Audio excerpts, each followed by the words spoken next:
Story 1. My name is Nancy, and I'm here to share a terrifying story about the man I once loved, Jake. I never thought I'd have to share such a chilling tale, but it serves as a warning to everyone about the dangers lurking in unexpected corners of life. Jake was always the sweetest guy. He was kind-hearted, attentive, and funny. He had a way of making every day feel like a special occasion. We shared an apartment in the heart of the city, and life with him seemed like a dream come true until that night. I remember that evening vividly. Jake had come home from work, looking more exhausted than usual. He had been having some trouble at work recently, and the stress was beginning to take its toll. To help him cope, his friend had given him a pill, something to calm his nerves and help him sleep. I was skeptical, but Jake was convinced it would help. That night, he took the pill before bed. I lay beside him, listening as his breathing became slow and regular, signaling he had fallen asleep. Feeling relieved, I drifted off as well. Suddenly, I was startled awake by a strange noise. It was a low growl, a sound that sent shivers down my spine. It was coming from Jake. I turned on the bedside lamp, and what I saw chilled me to the bone. Jake's eyes were wide open, but they weren't the warm, gentle eyes I knew. They were filled with a sinister glint that I had never seen before. His face was distorted into a terrifying grimace, and he was staring at me with an intensity that made my blood run cold. I tried to wake him up, but he didn't respond. Instead, he began to growl louder, and his hands reached out to grab me. His grip was strong, and his fingers dug into my arms. I screamed, wriggling out of his grasp and running towards the door. As I dashed out of the room, I could hear Jake's growls echoing behind me. I locked myself in the bathroom, my heart pounding in my chest. I felt a wave of terror washing over me. This wasn't the Jake I knew and loved. I called 911, my voice shaking as I explained the situation. The operator assured me help was on the way, but the waiting was agonizing.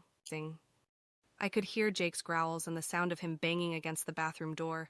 It felt like a nightmare. The police arrived and managed to subdue Jake. He was taken to the hospital where they discovered that the pill he had taken had some unknown substances in it, causing him to react in such a horrifying way. Jake didn't remember anything from that night. He was horrified and heartbroken when he found out what he had done. I moved out of our shared apartment and spent a long time healing both physically and emotionally. It was a terrifying experience, one that changed both our lives forever. It taught me the importance of being cautious about what we put into our bodies and reminded me that even the most mundane things can turn into nightmares.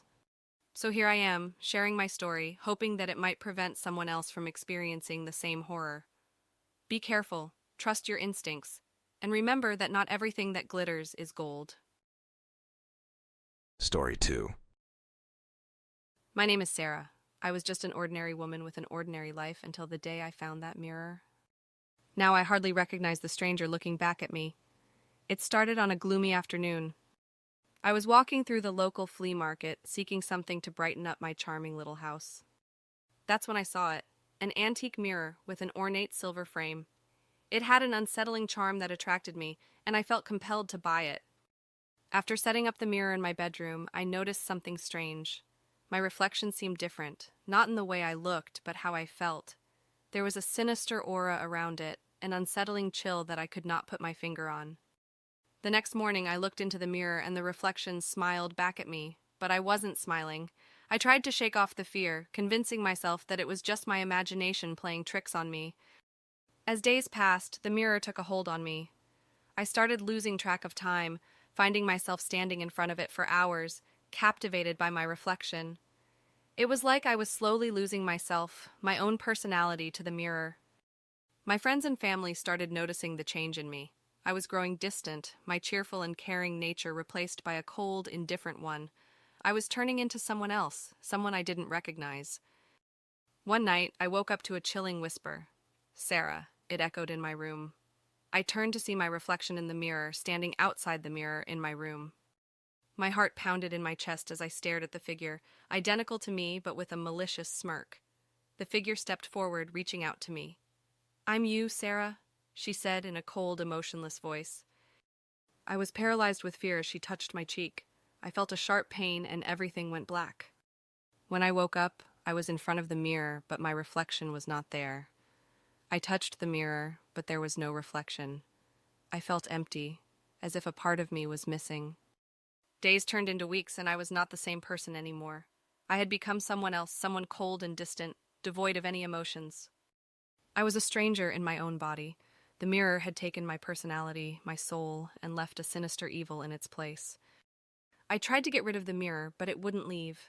It was stuck to the wall, as if it was a part of the house, a part of me. I was trapped in this nightmare, living a life that wasn't mine. I am Sarah, or at least I used to be. Now I'm just a shell, a puppet controlled by the sinister mirror. Every day I look into it, hoping to see my old reflection, but all I see is the evil that has taken over me. And so I warn you, be careful of what you bring into your home, into your life. Not everything is as it seems. And if you ever come across a mirror with an ornate silver frame, run as far away as you can and never look back.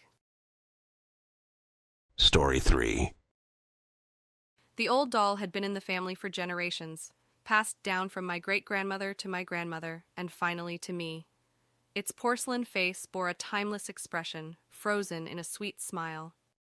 At first I welcomed the doll into my home as a memory, a link to my family's past. But as the days passed, I began to notice peculiar things about it. It was a quiet evening when I first saw it move. I had placed the doll on a shelf in the living room, and from the corner of my eye, I caught a glimpse of it shifting its position. I convinced myself it was just a trick of the light, a product of my tired mind. But deep down, a feeling of unease had settled in. Days turned into weeks, and the doll's movements became more pronounced. I would find it facing a different direction every morning, as if it had been watching me sleep. Once I even discovered it perched on the edge of my bed, its glass eyes fixed on mine. I couldn't shake the feeling that those eyes held a hidden intent, something beyond mere decoration. One stormy night, as rain tapped on my windows, I decided to confront the doll's strange behavior. With cautious steps, I approached the shelf and fixed my gaze on its painted features. "Is someone moving you?" I asked aloud, half expecting a rational explanation to emerge. Of course, no reply came. As I reached out to touch it, a chill ran down my spine. The air seemed to thicken, and I thought I heard a faint whisper, like a breeze carrying a distant voice. My heart raced, and I took a step back, my eyes never leaving the doll. It was then that the doll's expression seemed to change. The sweet smile twisted into a sinister grin, its glass eyes darkening, reflecting something malevolent. I stumbled back in horror, my mind racing with 1,000 questions. Was this doll possessed? Was it something more than just an inanimate object? Fear gnawed at me, and I knew I had to find answers before it was too late. My research led me down a path of family history and tales of the supernatural. I discovered that the original owner of the doll, my great-grandmother's sister, had met a tragic end under mysterious circumstances.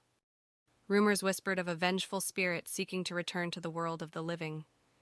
Determined to put an end to the sinister presence in my home, I sought the help of a local medium. Together we performed a ritual to cleanse the doll of its malevolent energy. As the incense smoke swirled around the room, a sense of heaviness lifted, and I watched as the doll's expression returned to its serene smile. In the days that followed, the doll's movements ceased, and the feeling of unease gradually faded. I decided to place it in a secure box, locking away the connection to its dark past. The stormy nights and chilling whispers became distant memories, and my home once again felt like a place of comfort. Though I had rid the doll of its sinister influence, I couldn't help but wonder if there were other relics in my family's history that held secrets of their own. As the years passed, I became more curious about the stories hidden within the generations before me, prepared to face whatever truths they might hold.